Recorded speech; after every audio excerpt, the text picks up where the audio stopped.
Good morning students. इस part का topic है नील्स बोर्स न्यूक्लियर मॉडल। पिछले पार्ट में हमने रदरफोर्ड मॉडल की बात की थी, उसमें कुछ सुधार किया और नील्स बोर ने नया मॉडल दिया। तो हम इसी की बात करेंगे। इन्होंने देखो क्या बताया। नील्स बोर मॉडल, इन्होंने कहा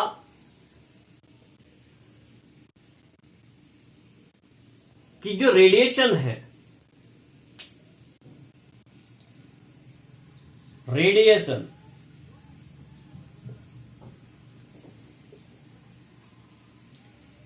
ये बिहेव करती है both particles and wave nature, दोनों। इनका जो बिहेव है वो पार्टिकल्स की तरह भी होता है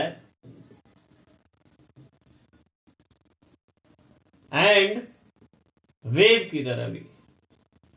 वेव, ठीक है ना।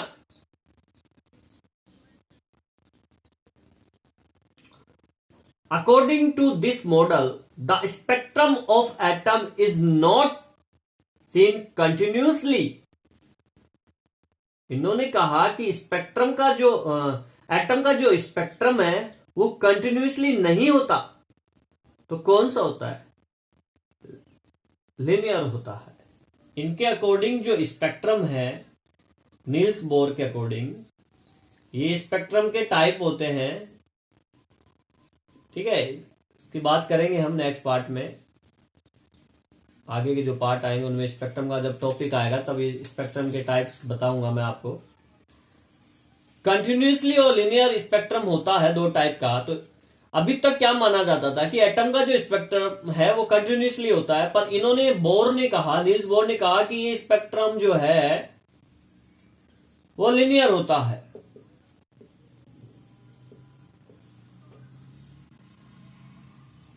लाइनें होती हैं इसमें, मतलब। ठीक है। इसके अलावा बोर ने कहा कि न्यूक्लियस के चारों तरफ सर्कुलर पाथ में इलेक्ट्रॉन राउंड करते हैं, जिनको ऑर्बिटल्स कहते हैं। कुछ इस तरीके से इन्होंने ऑर्बिटल्स को नाम दिया कि ये न्यूक्लियस है, पॉजिटिव चार्ज, और इसके चारों तरफ जो ऑर्बिटल हैं, सेल्स जिनको बोलते हैं, सेल, ये जहां पे इलेक्ट्रॉन राउंड कर रहे हैं, तो इनको न्यूक्लियस की तरफ से इन्होंने के, एल, एम, एन नाम दिया। ठीक है। और इन्होंने बताया कि number of electrons in orbitals क्या हो, कैसे फाइंड करें। Number of electrons in orbitals is equal to 2n square. 2n square से हम जो है किसी भी ऑर्बिटल के अंदर नंबर ऑफ इलेक्ट्रॉन्स फाइंड कर सकते हैं। ये ऑर्बिटल्स हैं, इनमें यहां पे n क्या है? यहां है n is equal to number of orbital. Orbital का नंबर है। यहां पे जो ऑर्बिटल है ये k, l, m, n dot dot dot. इसके लिए n क्या है? इनके लिए n है, k के लिए 1, l के लिए 2, 1 2 3 4 5, मतलब 3 4 डॉट डॉट डॉट। अब जैसे हमें फाइंड करना है, हमें इस m ऑर्बिटल में नंबर ऑफ इलेक्ट्रॉन्स फाइंड करने हैं। फॉर्मूला हमारा है 2n², तो 2 इंटू एन, m के लिए n की वैल्यू 3 है, 3² हो गया। सॉल्व किया तो ये हो गया 9, 2 इंटू 9 इज इक्वल टू क्या आ गया आपके 18 इलेक्ट्रॉन्स आ गए। किसमें? m ऑर्बिटल के लिए 18 हो गया। तो इस तरीके से आप ऑर्बिटल्स में नंबर ऑफ इलेक्ट्रॉन्स फाइंड कर सकते हैं। ठीक है, अब आगे बात करते हैं। इन्होंने क्या किया, मास, इलेक्ट्रॉन का मास और ऑर्बिटल में जो वो राउंड कर रहे हैं v वेलोसिटी से, अगर ऑर्बिटल की रेडियस r है तो इन्होंने एंगुलर मोमेंटम ज्ञात करने के लिए, फाइंड करने के लिए एक फॉर्मूला बताया। वो क्या है देखिए, नील्स बोर का जो मॉडल है उसके अकॉर्डिंग हम MVR फाइंड कर सकते हैं। इफ mass of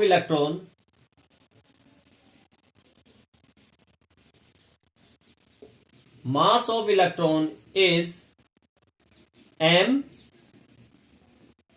ठीक है ना, velocity of electron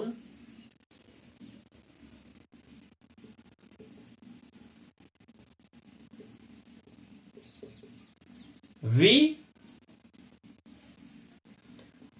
and radius of orbital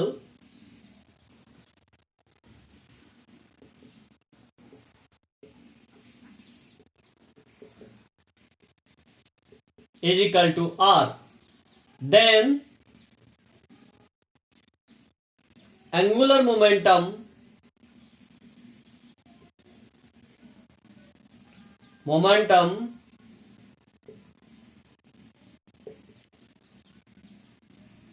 mvr is equal to, angular momentum mvr होता है, is equal to NH upon 2 pi, there h is equal to Planck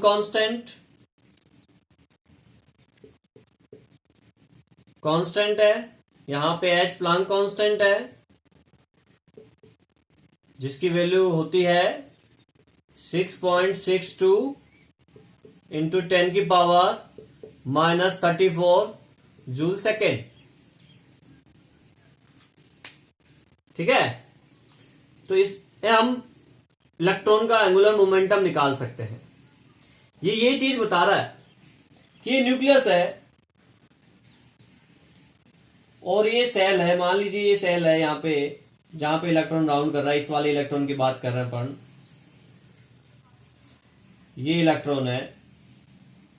तो यहां इस सेल की रेडियस ये हो गया r, इस इलेक्ट्रॉन का मास हो गया m, और इसकी वेलोसिटी हो गई जो इस डायरेक्शन में जाएगी v, देन mvr हमने फाइंड किया है।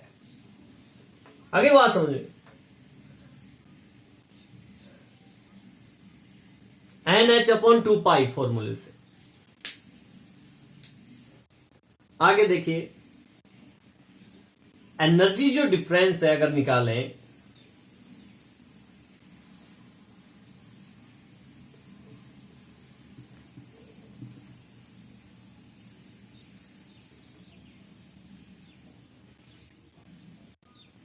देखिए एक चीज मैं बताना चाहूंगा आपको, ये न्यूक्लियस है और इसके चारों तरफ जो है ऑर्बिटल्स है।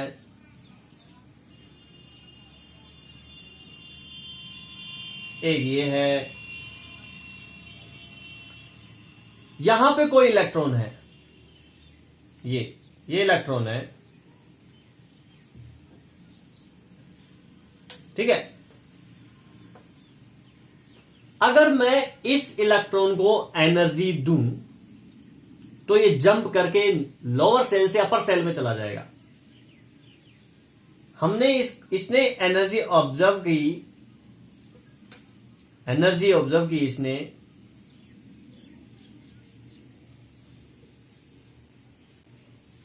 तो एनर्जी ये लेगा और लेके ये जंप करके अपर सेल में चला जाएगा। अपर सेल में चला गया,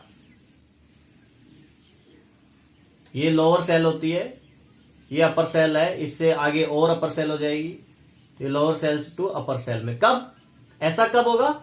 जब ये एनर्जी ऑब्जर्व करेगा। ठीक है। और इसका अपोजिट, अगर इलेक्ट्रॉन मान लीजिए यहां पे है और ये एनर्जी इमिटेट करता है, निकालता है एनर्जी,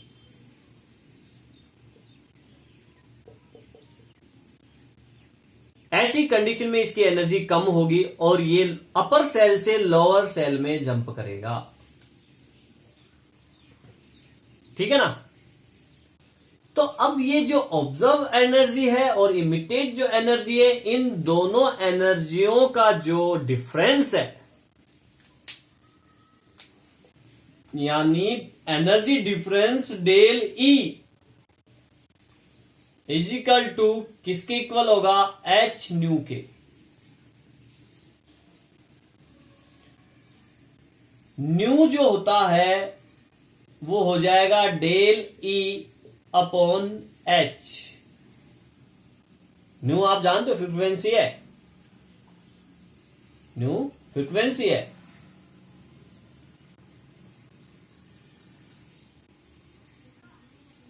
एनर्जी डिफरेंस मतलब कि फर्स्ट सेल सेकंड सेल, तो फर्स्ट सेल की एनर्जी E1, सेकंड सेल की एनर्जी E2, डिफरेंस क्या हो जाएगा?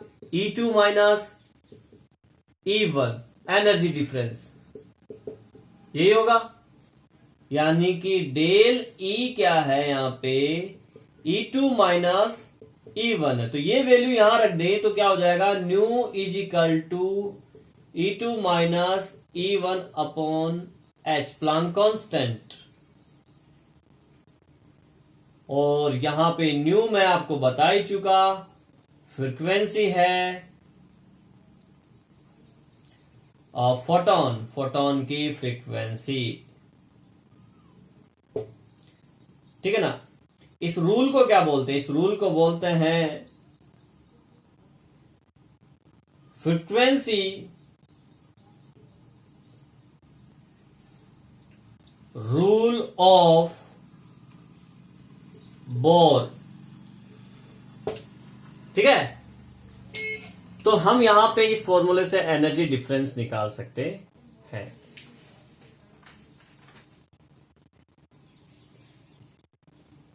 चलो एक दो पॉइंट्स की और बात करते हैं निल्स बोर मॉडल में।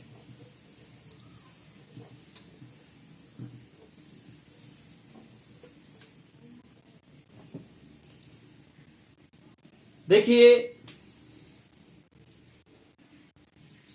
ये न्यूक्लियस है और यहां इस सेल में इलेक्ट्रॉन अगर कोई है, मूव कर रहा है, ये आर रेडियस का है, ये आर रेडियस के सेल में एम इसका मास है, तब इस इलेक्ट्रॉन पे दो फोर्स काम करते हैं। कितने फोर्स काम करते हैं? दो फोर्स। इस इलेक्ट्रॉन पे दो फोर्स काम कर रहे हैं। एक फोर्स काम कर रहा है अंदर की तरफ, जो कि न्यूक्लियस का अट्रैक्शन फोर्स है। समझ रहे हो? ये मान लीजिए v वेलोसिटी से राउंड कर रहा है इस न्यूक्लियस में, m मास है, r रेडियस है और v वेलोसिटी से राउंड कर रहा है इलेक्ट्रॉन में, सेल ऑर्बिटल में। तब इस पे दो फोर्स काम करते हैं। आई बात समझे?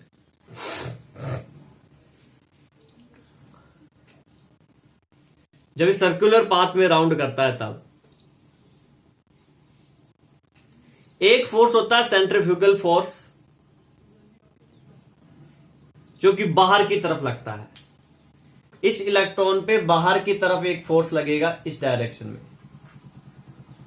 जिसका नाम है सेंट्रीफ्यूगल फोर्स।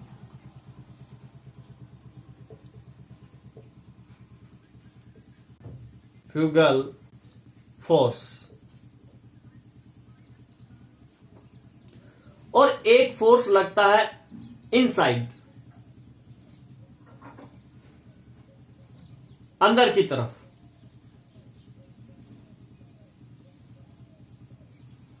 यानी न्यूक्लियस की तरफ, ये जो लग रहा है ये फोर्स है इलेक्ट्रो स्टैटिक फोर्स। तो ये दो फोर्स काम करते हैं इस पे। सपोज m इलेक्ट्रॉन का मास है,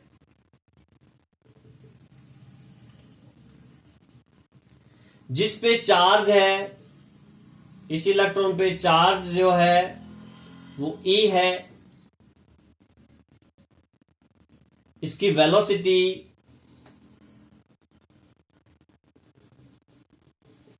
m है, वो v है।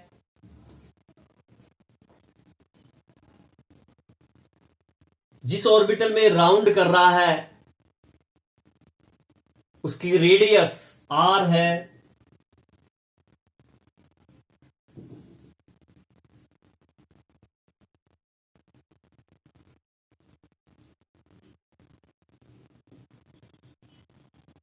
ठीक है। और जो न्यूक्लियस का जो चार्ज है, न्यूक्लियस का जिसमें ये जिसके चारों ओर राउंड कर रहा है, उस न्यूक्लियस का जो चार्ज है, यानी charge of nucleus is equal to Z. तो then electrostatic force between nucleus and electron, electron और न्यूक्लियस के बीच में जो इलेक्ट्रोस्टैटिक फोर्स होगा वो क्या होगा? इलेक्ट्रोस्टैटिक फोर्स वो होगा ZE square upon R square. और सेंट्रीफ्यूगल फोर्स हो जाएगा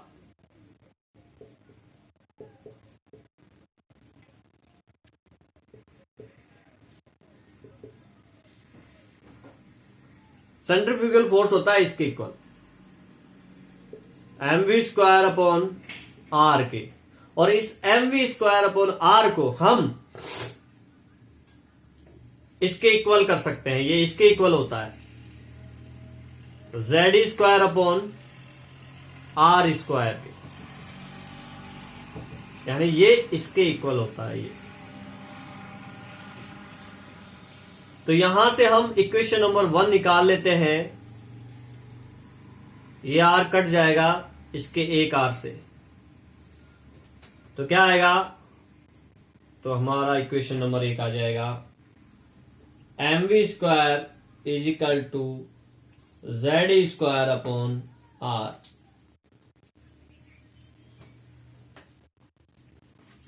और ऐसी कंडीशन में जो एंगुलर मोमेंटम होगा, ये फॉर्मूला आपको याद होना चाहिए या काम आएगा आगे काफी, ठीक है ना।